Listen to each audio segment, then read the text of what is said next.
Yeah! This, that, and the other.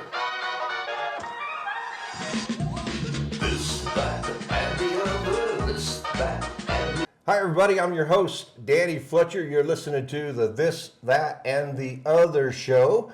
And we got a very special guest today. Going to introduce him in just a second. I want to apologize to everyone for not having any episodes uploaded for about 6 weeks now. I've been working on a new podcast, video cast for Dr. Amanda Ryan. She is a cardiologist here in Carlsbad, New Mexico, and we've been working the last 6 or 8 weeks on her show, which you can also get on YouTube. It's called The Homegrown Heart with Dr. Amanda Ryan. And it's dynamite. She's dynamite. I think you'll enjoy it. Now, for my guest today, I am so excited to have you, sir. Thank you for having me. This is Mayor Rick Lopez. He's the mayor of Carlsbad, New Mexico. And, you know, and I'm not just saying that. You're an all-around good guy. Thank you. Yeah. No, I'm serious. Just to, Rick, before he became mayor, listen, you went to office in January? Yes, sir. January of this year. Yeah, so about 10 months, huh? Yes. We're 10 months. We're going to talk about those 10 months here. But prior to that, well, still, he's a firefighter. He's out at the WIP facility, Yes. which, what's WIP do? You get it's a waste isolation pilot plant, but they store spent nuclear items, right? We implement waste, nuclear waste from, we're cleaning up. Right. We're cleaning up around Los Alamos and different areas, and so. So they bury that down in the salt. In the don't salt they? beds, yeah. So they mine out the salt, create the rooms, and then they bring in the waste. They put it in there in them salt rooms, and then they just stack their way out, and then they seal it off and wait for Mother Nature to do its thing. Do its thing, yeah. And So- that could be items like clothing or tools and Clothing, stuff like that. tools, anything that has a radioactive element to it, true waste, what they call, and it's honestly just, what do we do with that stuff if we don't do that? Right. It just sits there, and it's not in Carlsbad, of course, but it's still in someone's backyard. It's still sitting there. We have to do something with it. So Right. that's the best option, I feel. Yeah, it's a great Oh facility. yeah, it's a great facility, very safe, very well done. Yeah, been doing it for what, 25 years, I think. This is the 25th year they've been accepting waste. So, Right. So yeah, it's working. And it's kind of funny because it's waste isolation pilot plant. Well, we've passed the pilot side. Right. we're going to keep going. You know, they're looking 2080. We're just going to keep going. It is the best option. It is. For that kind of waste. And you're a firefighter out there. Yes, I'm a firefighter out there. So I retired from the city of Carlsbad at the end of 22. I did 20 years, right under 20 years with the Carlsbad Fire Department, and I retired as fire chief. Fire chief, I did yeah. fire chief for a decade. Best job in the world.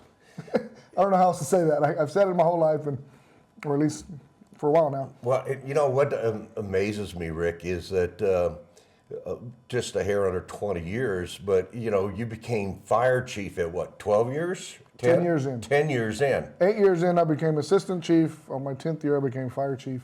That's not heard of too many places. That's faster than it should have been. Right. Things just lined up. Well, I consider myself very fortunate in many aspects, and that was one of them. well, I don't think it was by accident. I think it was because of your leadership of the department, and that speaks volumes. I have a lot of respect for firefighters.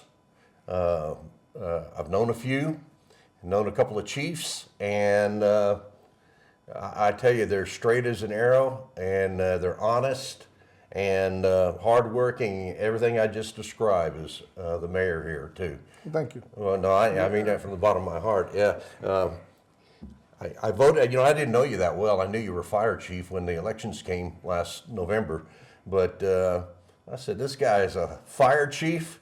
He's a leader, and you've been doing as far as I've heard and as far as I know and everything I've seen, you're doing a fantastic job as mayor. Thank you. It's been a lot of work. Okay, now I want to know why you made that decision to run for mayor, Rick.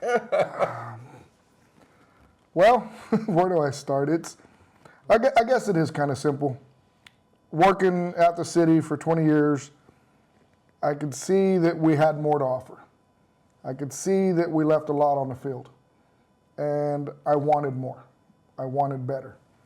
So I threw my hat in the ring and see what happens, right? All right. And I truly believe the city itself, city employees is what I'm talking about. Sometimes we just need to get out of our own way. So we have the right people in place. They want to show up to work. They want to do good work. Someone needs to allow that.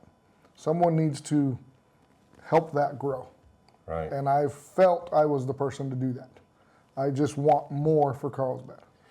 Well, after 20 years, you had a seat up in the stands and down on the field too, watching the city and how things were done, firsthand knowledge. So during this whole time, you're probably absorbing all this stuff and saying, you know what, we could do better. Yes, we owe it to our citizens to do better. We owe it to the public. We owe it to our employees to do better. And I do have a finance background. I have a bachelor's degree in business, majored in management, minored in accounting.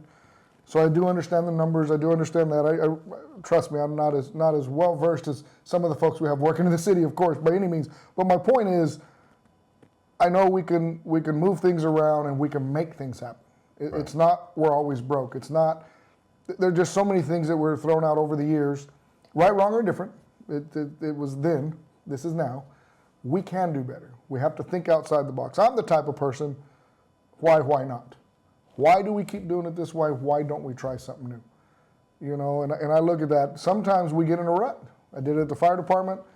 We got in a rut. Okay, how do we get out of the rut? We have to think outside the box. Sometimes you just dump the box out. Right. And then start putting things back together. And Right. it goes back together differently. And it works better. Talk about it. Conversation. What's new? What's different? What about? Those kind of things, I don't feel we're being done. Maybe we're. I wasn't in that arena, of course. So that's what I wanted to bring. Right. Was let's change it up. Why not? And that's the attitude I brought in. And I never in my life thought I'd be a politician. I never in my life thought I'd be mayor. But I never thought I was going to be a firefighter either.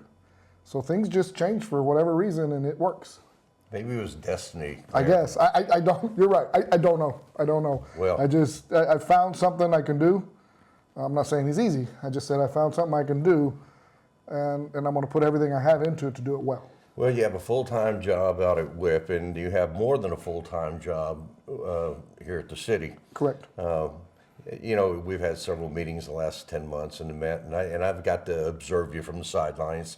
And I love the way you run meetings. You're no nonsense. You get to the point. You figure out something and you move on to the next one.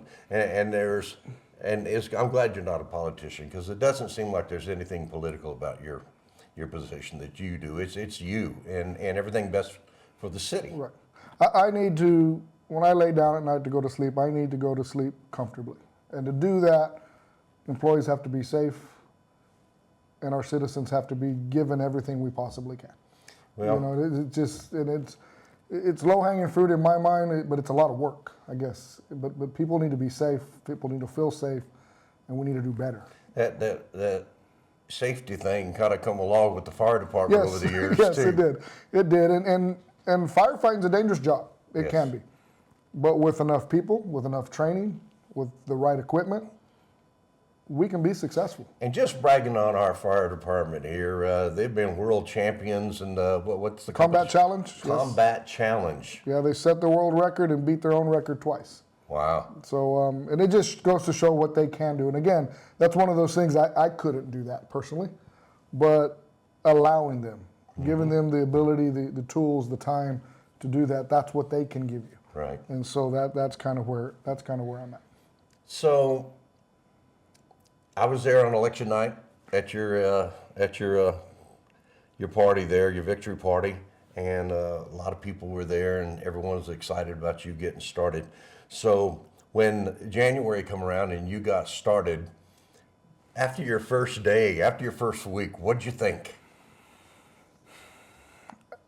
I'm still thinking. I don't know. So it was surreal. It was when I put my mind to something. I'm I don't like to lose, so let's just start there.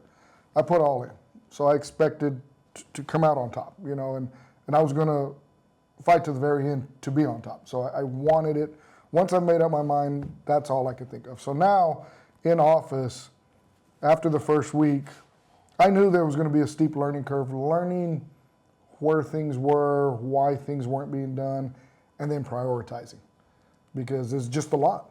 Right. It's just a lot for me to understand, because I want to understand it. I do not need to be the expert in every category, but I need to understand the ins and outs of it.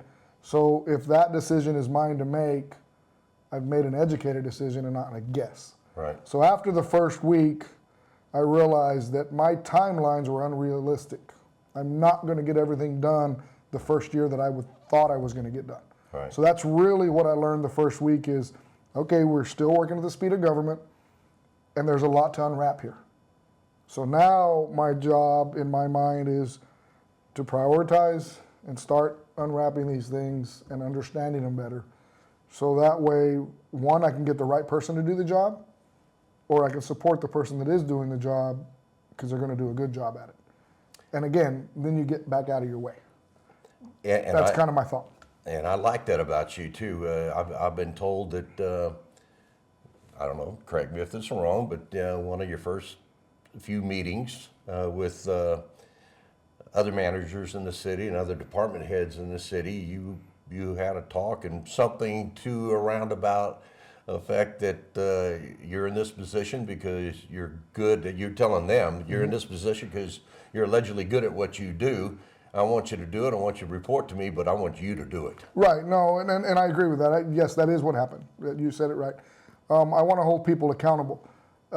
With the authority to do your job, with the responsibility you have to do your job, you have to be held accountable. Sure. So I'm not a big yell and scream and pound my fist on the desk type of person.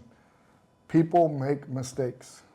As long as the intentions were correct, as long as the motive was correct, as long as everything was in line, it just didn't work out, and you own it. That's a big piece there. We can work through that. All right. People make mistakes, people get in trouble. I dealt out a lot of discipline as fire chief, of course, as you can imagine.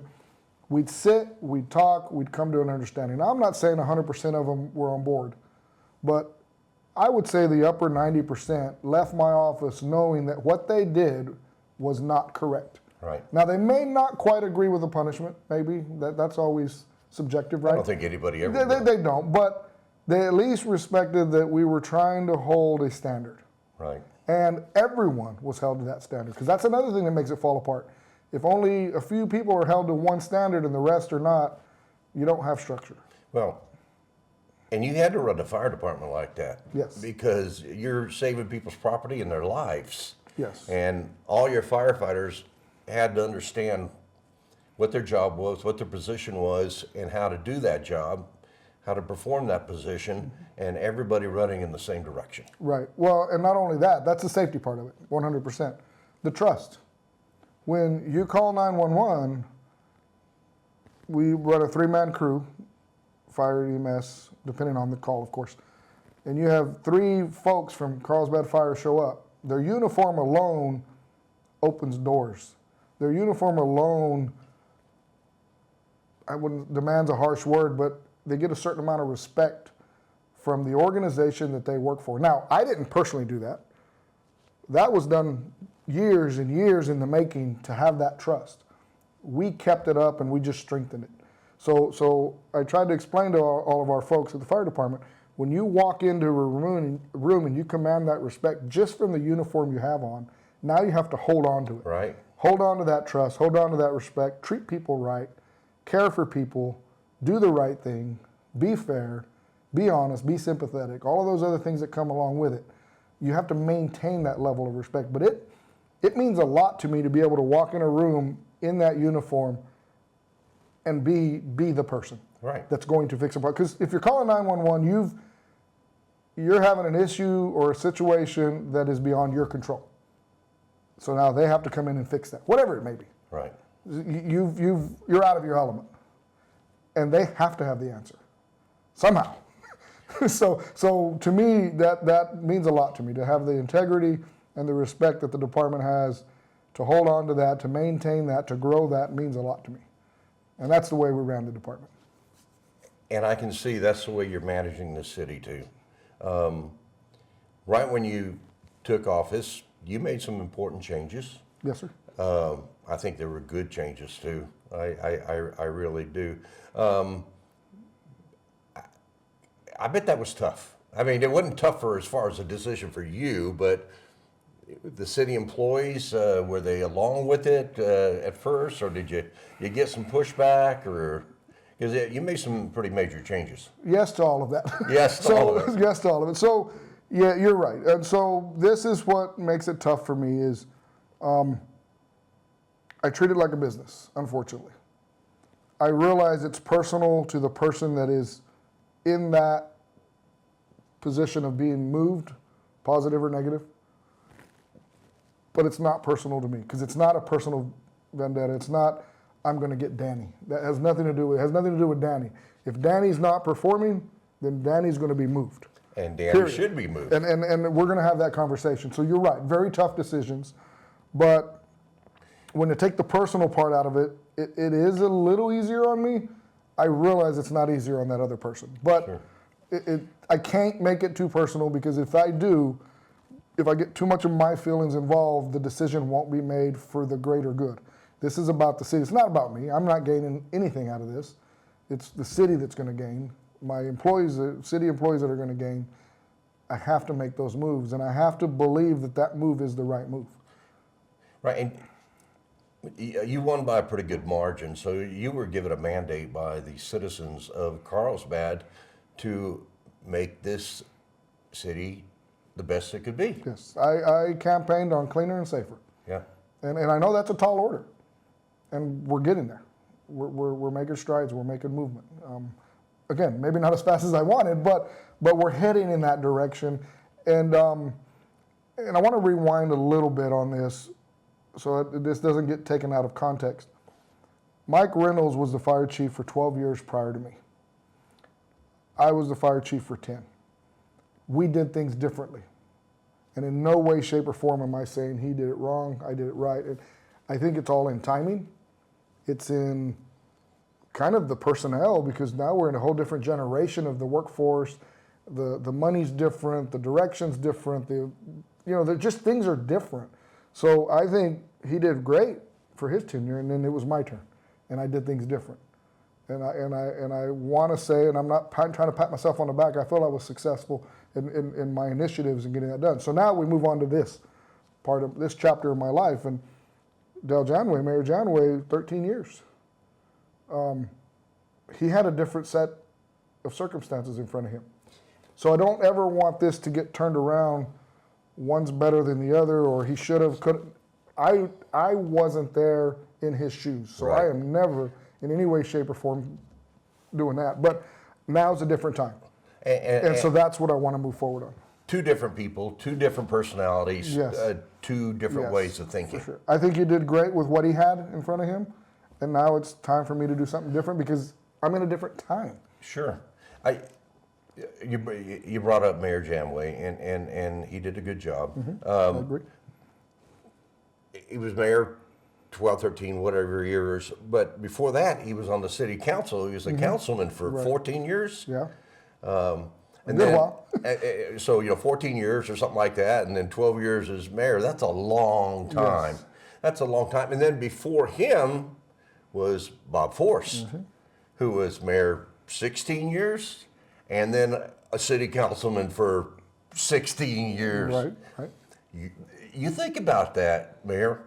It's about 32 years that you had a councilman move up to mayor, and they did other things. Bob owned hotels and tire stores, and Dale was a safety guy and in the mines and stuff like that. But they had 12, 13, 14 years experience on the city council before they became mayor. You were a city employee for 20 years and then became mayor. I just think there's a different dynamic there. There is, and the citizens wanted change, and that's what I could offer. Right. it was That's what I can offer. It was more like, you know, and I'm trying to say this as positive as I can, but you know, you know what you learn. And so, you know, you're 14, 16 years as city councilman and then 16 years as mayor. And so it was a lot of the same thinking.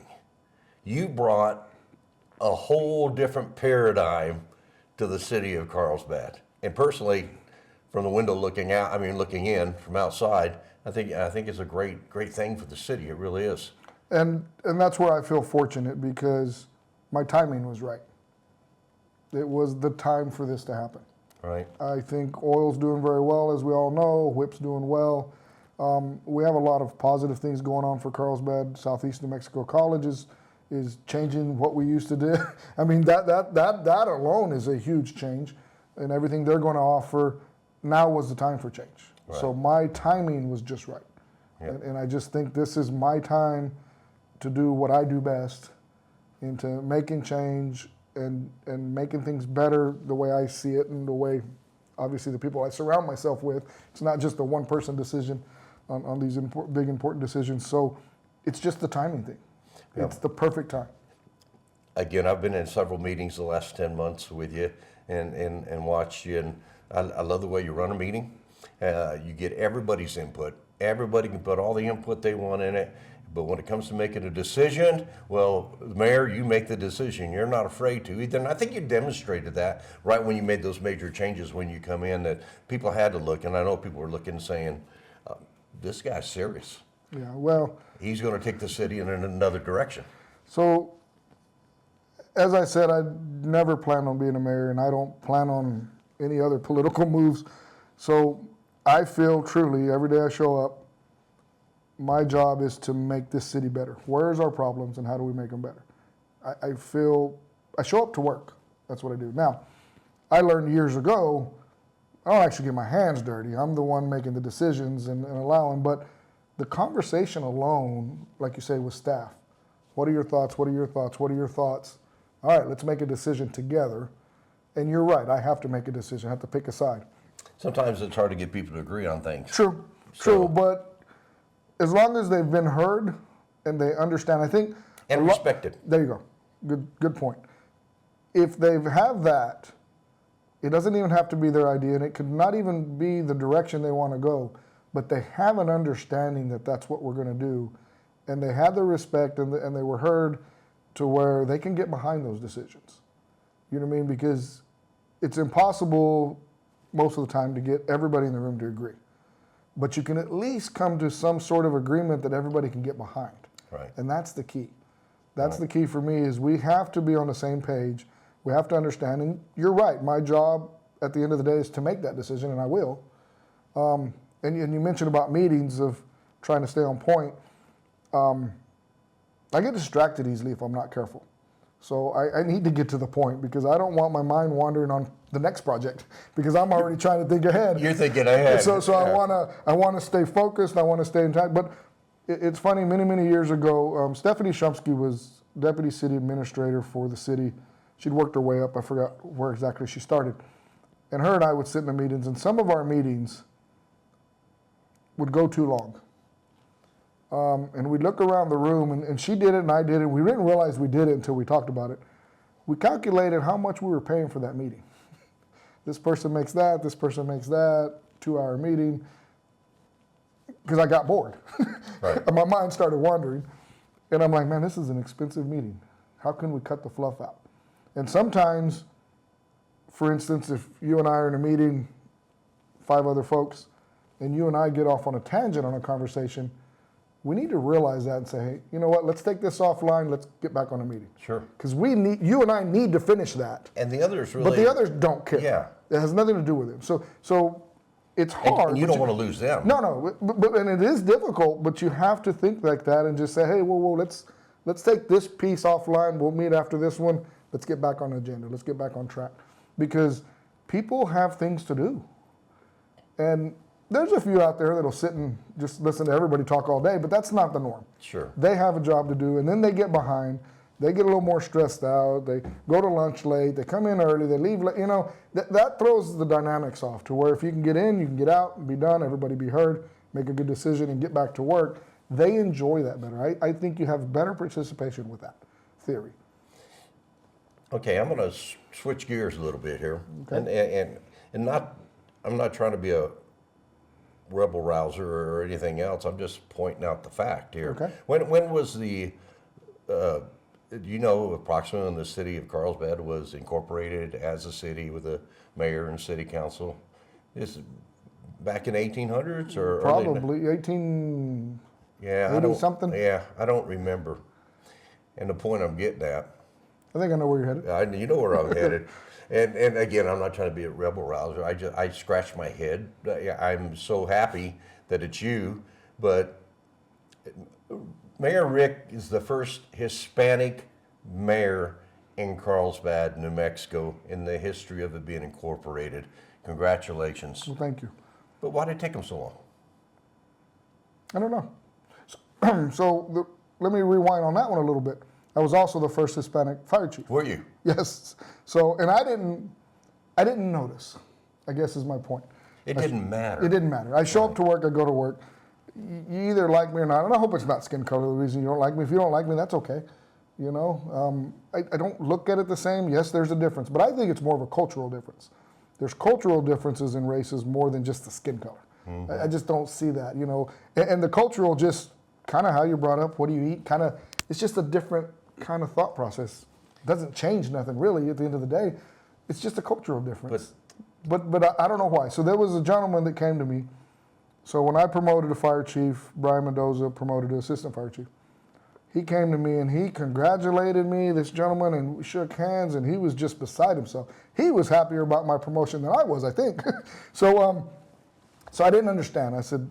He says, you're the first Hispanic. I said, yeah, I guess so, yeah. It just didn't really click. I'm just not paying attention, I guess. And he said, that means a lot. I said, okay. And he's like, you don't get it, do you? And I was like, apparently I don't. So he tells me, he said, I used to work for this fire department back when I was way, way younger. He said, and I couldn't sit at the same table as the white guys during lunch. Really? And I'm like, this department? He says, yes. Here in Carlsbad, yes. To me, that stuff, I grew up here, and I'll get to that piece in a minute, happened a long time ago. The man is still alive, still talking, still functioning, and he has that story. And that blew my mind. That set it into a real state. Now the reason I don't think like that is maybe my parents sheltered me. I don't know. My dad always worked, my mom always worked. We just stayed busy. We did the best we can with what we had. We weren't rich, but I never worried about a meal. I never worried about clothes on my back. They provided for me perfectly. Life was good, but I was never taught or had the conversation of you can't because of your race. They owe you because of your race. None of that ever, you hear about it on the history. When you're studying history, you hear about it on TV, but that was never in the house. You do what you can do, the best of your ability, and be proud of that. So I think that's why it never really resonated with me, because that wasn't an excuse or a reason, either direction. We didn't use it as an excuse because we didn't get something, nor did we use it because we were, and that's why we got it. You just show up to work, you show up early. If you're 15 minutes early, you're on time, and you get after it. You put in the work. If you want it, you work for it. If you want it, you go get it. And those hurdles were never there when it come to race.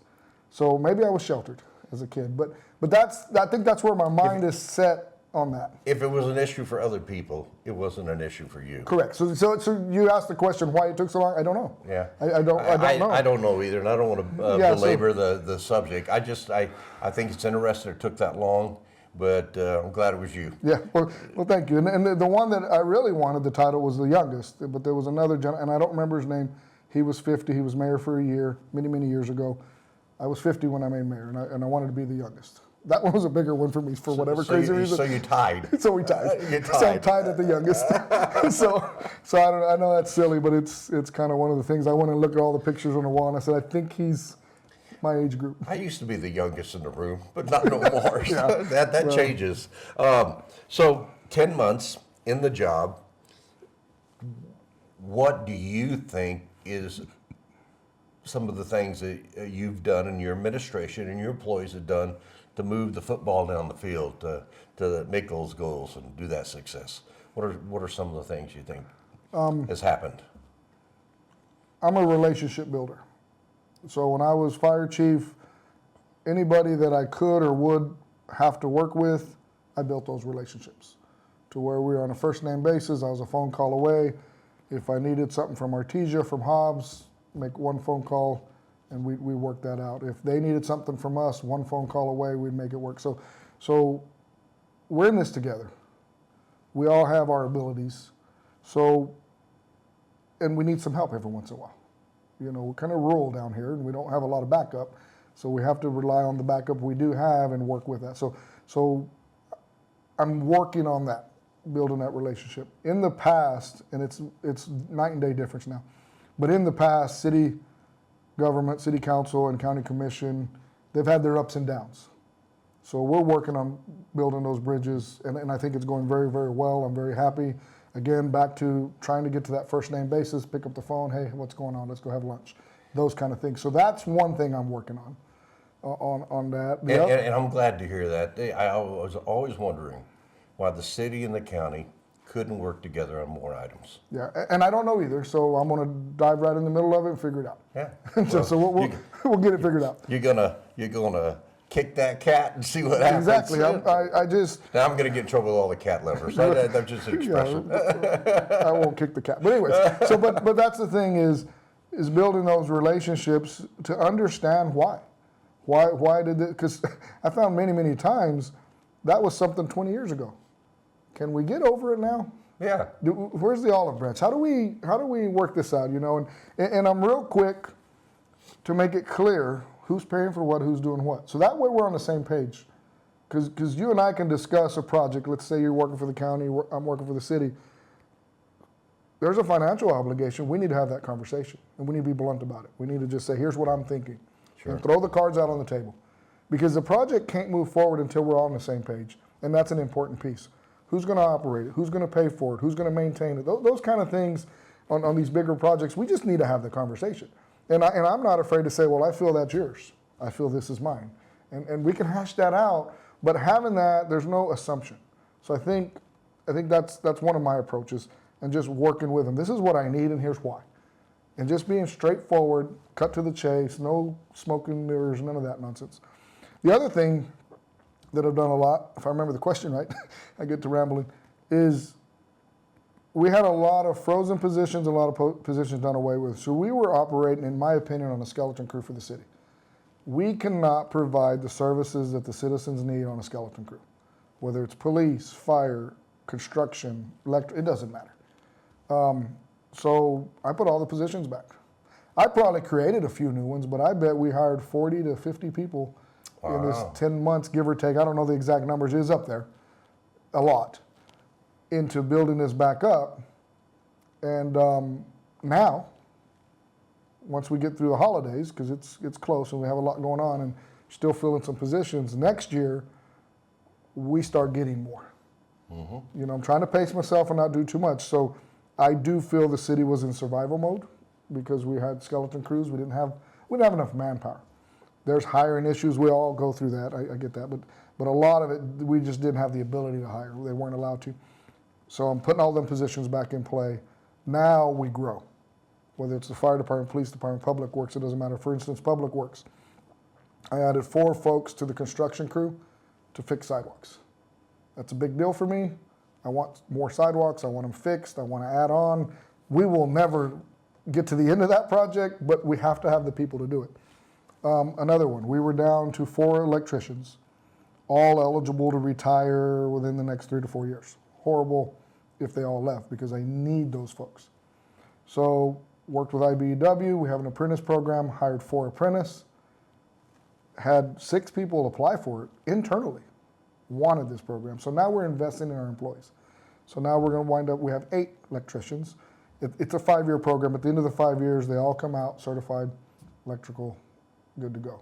I have 1 apprentice welder, probably get another one soon. Added 1 guy to safety, probably add another one. We only had 1 guy in safety, which I think was a huge issue. We had another one, they got their feet under them. We'll probably give them another one in January. and just building these programs to do better. Right. Now I hold them accountable, hold them directors, hold them department heads accountable to do their job. Now they have the people. I open the door on training, give me your training needs, and show me how you're going to make it work. Well, So those are the things now they're going to be held accountable, and I'm going to require more. But they have the people, they have the training, they have the ability to get it done. right. And when you invest in your people and your tools for those people and training for those people, whether it's a company or the city or anybody, going to be better off in the long run. Yes, yeah, we will. And it brings pride back. Right. It brings pride back. I know in the fire department, I worked hard in finding every grant I could, figuring out every dollar, how to spend it. When I took over, we did not have a spare fire truck. We were running out of 4 stations, no spare fire trucks. Wow. So if one went down, we'd borrow from the county. It worked. We made it work. Good relationships, of course. We had 2 spare ambulances. When I retired, we were running out of 5 stations. I had 3 spare ambulances, 3 spare fire trucks, and a spare rescue truck in a decade. Wow. So moving money, getting grants. Representative Brown gave us $1 million grant for a heavy rescue right before I retired. We got that truck in, so giving them the equipment they needed. Right. They averaged, pre-COVID, of course, 200 and some odd hours of training a year per firefighter, whether it's EMS or fire and everything in between. COVID kind of messed that up. Now we're getting back on track to that. They have to be the best trained. We have Eddy County Fire that helps us out, obviously, because we have mutual aid agreements. They're in the county, we're here. We work hand in hand all the time, of course. But who else do we call? Yeah. Artesia's 30 minutes away. Hobbs is an hour away. Roswell's an hour away. I mean, we need people that can do the job right now, right here. I'm impressed with the training facilities that the fire department has.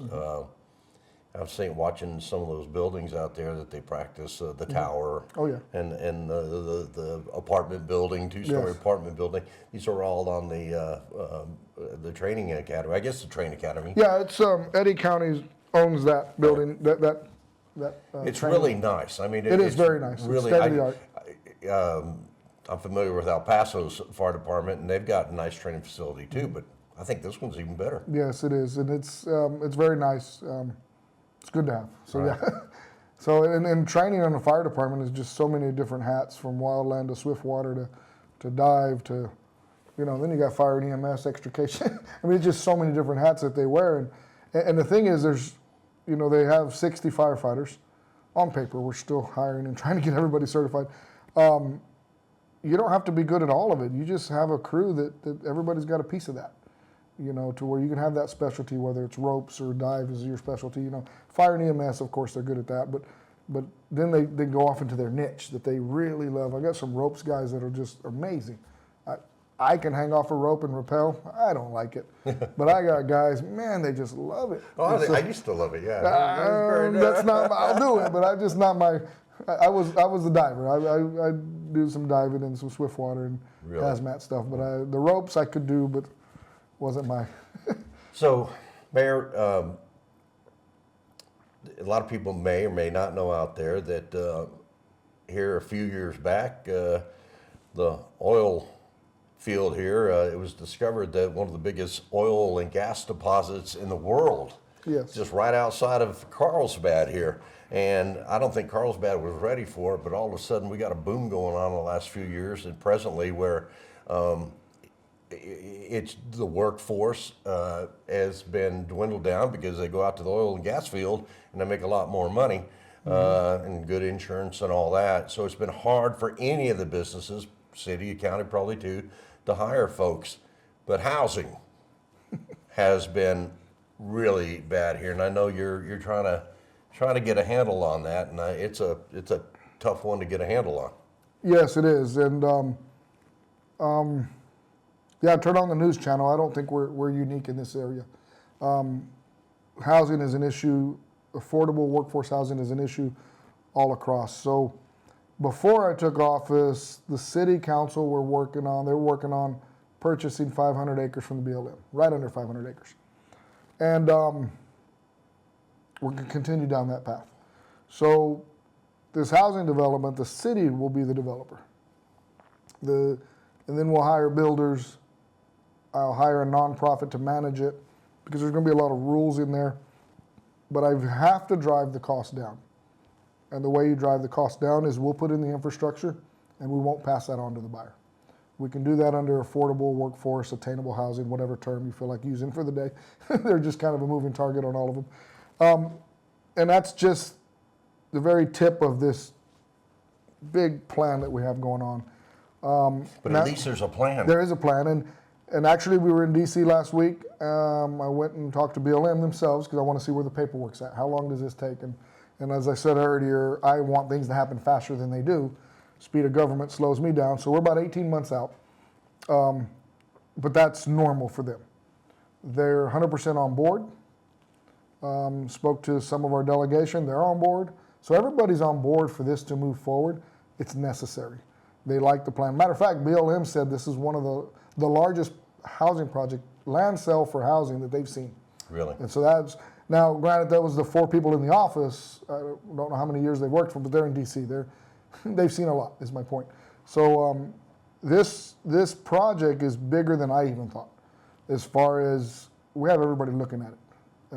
They want to see that it works, and once it does work, start picking our brain to how we made it work. But at least, Mayor, you've got that moving towards that direction. Oh, definitely. That's in 10 months, I think that's huge. Yes. That's huge, even if it takes another year and a half, 2 years to really get it going. Right. You got to start somewhere. You have to start somewhere. And like I said, City Council was already on track to look at buying this land. Now we're putting the plan together. Right. Now that I know I have 18 months before we're able to purchase it, now it gives me enough time to get a master plan going, gives me enough time to talk to all the builders, gives me enough time to contract out a nonprofit to manage it. There's some legal rules in there why I have to do it that manner. I don't have the manpower to manage it, so I'm going to be honest with you. And I don't want to hire 4, 5, 6 folks to just manage this. I think there's other organizations that can do it for us. I actually was in Roswell this morning. There's a manufactured home over there, 2x6 construction, very well insulated. It's not a double wide. It's not a manufactured home like we're used to seeing. It is a lot different. And I was actually toured their factory this morning. So we're looking at, and then we had another builder out of Dallas that they bring in these, I believe they're 6-inch thick poly walls, and they build a house, beautiful homes that they build. So we're actively looking at what is available. How do we make this work? Not just buy the land and let's build houses. No, Right.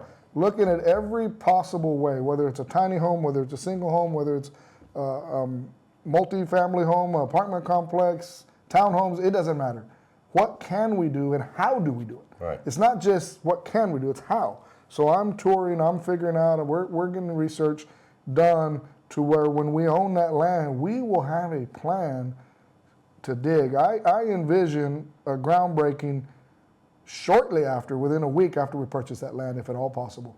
I am striving for that. In 18 months, I may not have enough time to get it all pulled together, but that's my plan, is I want it done. It needs to happen. Housing is the root to the majority of our issues here in Carlsbad. I truly Right. feel that way. Right. I have everyone trying to hire comes and tells me 1 to 2 out of 4 employees turn the job down because they can't afford to move here. It means we don't have enough housing, whether it's teachers, nurses, police officers. It doesn't matter what brand, restaurant, waitress, it doesn't matter. Everyone Everybody's affected. is having someone turn down a job because they can't afford to move here. Right. Our school is going tech. They're going on the trade side of things. They're going to build themselves a big building. I want to keep our kids here. I want to employ our kids and let them stay in Carlsbad. Carlsbad has a lot to offer. So housing again. Mental health, we can go down that road for 2 hours if we want. Back to housing. I can't get the nurses. I can't get the docs. Right. The hospital wants to go into specialty. Can't get the docs housing. I mean, it's just housing is an issue all the way around. Oh, From doc- affordable to market price. Yeah, Dr. Amanda Ryan and I were talking about, she'd like to hire a couple more PAs and stuff, but you can't find housing. Right. So, And labor costs are so high to afford our housing. right. Well, we do have. Yeah, Yeah. exactly. So- Well, I think that was a super fantastic initiative to put on the front burner. Very And, front. yeah, and I think that's awesome. So, what do you see? Okay, we got the housing. Is there a few more things on your list that before this 4-year term is up that you'd like to at least get started, maybe finished? Is there any like other pet project? Housing's huge. Housing's a big one.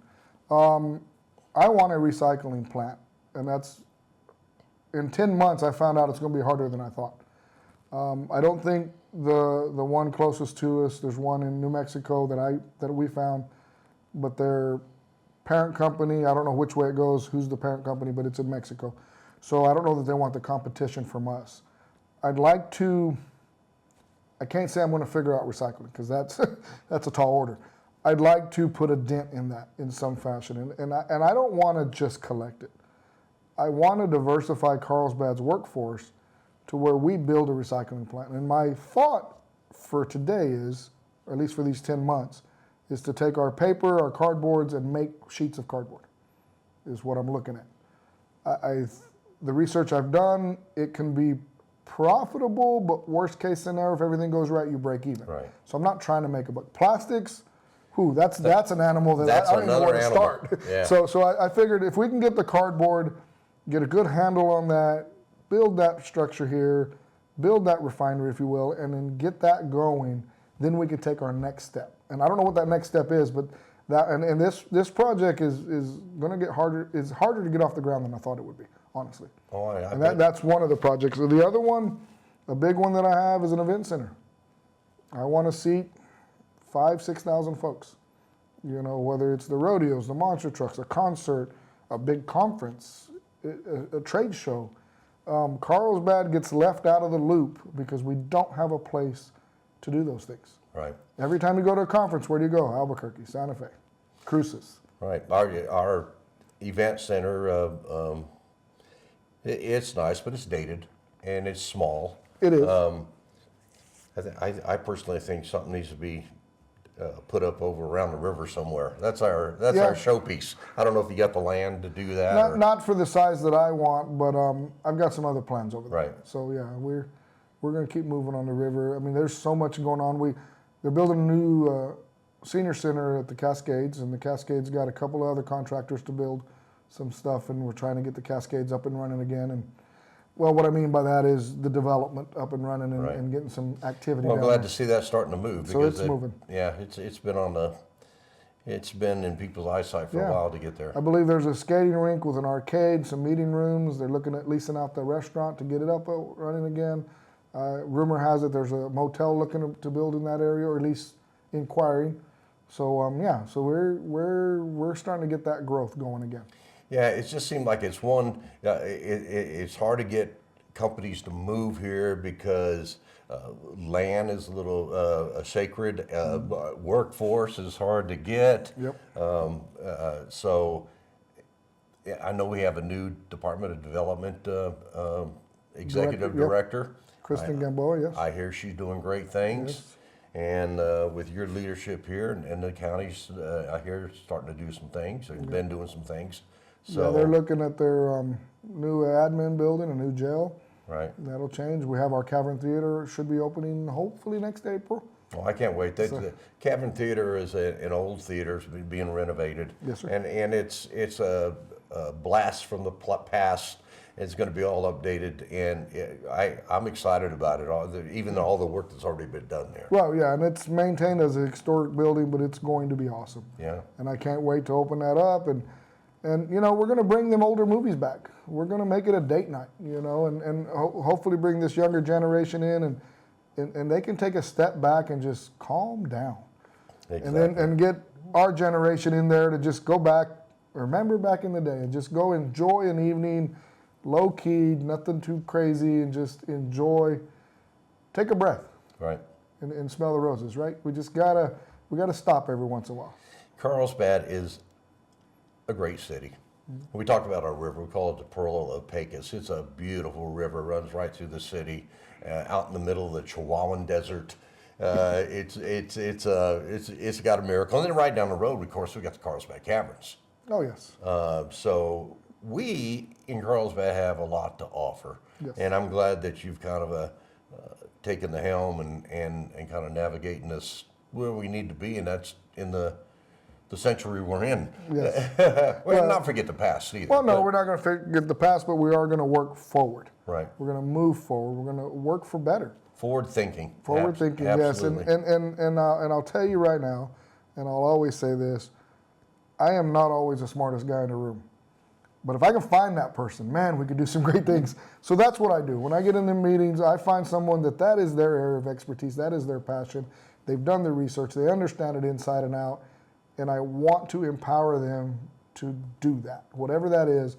And that's going to make Carlsbad successful. It's not me. It's the folks that we have working for us that want more, that want better. Those are the ones that are getting us there. Well, And they're behind the scenes, I get it sometimes, but truly, that's where we're at. well, you know what they say, God gave us 2 eyes and 2 ears and one mouth for a reason. Yes, sir. Keep those 2 eyes and 2 ears open, and you do. I watch you, and you're always observing, and you're picking up things. You ask great questions. I'm excited for you. I know you're really busy. Thank you for taking the time out and coming out of your day to come see me and do this interview. I told you when you were hired by the citizens that I was going to do this, and, Yes. and I look forward to it. I'd like to maybe next year in early 2025 have you back. Oh, I'll come back anytime. Yeah. I'll come back and I'll share some more with you. I'm excited. I'm having fun. It's busy. It's a lot of work, but it's worth it. It's so worth it. So thank you for having me. Well, 2 extra full-time jobs. I'm sure you're busy. Yeah, a little bit. Yeah. Yes. Mayor Rick Lopez, City of Carlsbad, again, thank you for being here. You've been watching the This, That, and the Other show, and sorry about our little hiatus there, but we're going to get back on track, and we'll have another guest real soon. And appreciate you. Thank you. Thank you. Goodbye. Goodbye. See y'all. Oh, yeah. This, that, and the other. This, that, and the other.